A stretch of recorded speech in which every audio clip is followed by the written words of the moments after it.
I'm not looking for a deal. I mean, we've set the deal. It's at 50%. ইউরোপীয় ইউনিয়নভুক্ত ২৭টি দেশের পণ্য আমদানিতে ১০% থেকে বাড়িয়ে ৫০% এবং টেক জায়ান্ট অ্যাপলের আইফোনে ২৫% শুল্ক আরোপের হুমকি দিয়ে ফের বাণিজ্য যুদ্ধ ইস্যুতে আলোচনায় মার্কিন president Donald Trump.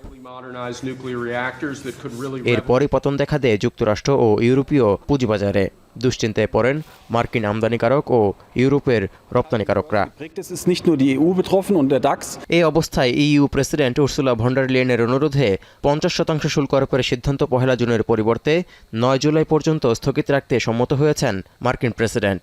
She just called me, as you know, and she asked for an extension on the June 1st date, and I agreed to do that, and that she said we will rapidly get together and see if we can work something out.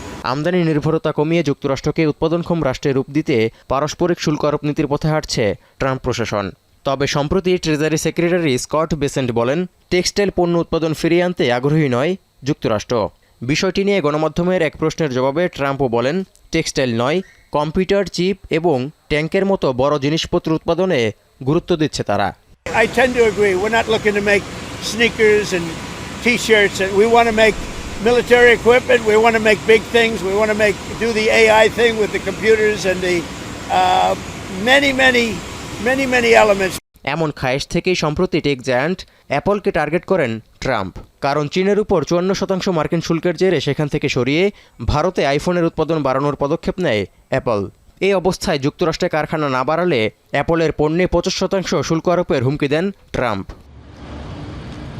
Touhidur Rahman, এখন বিশ্ব।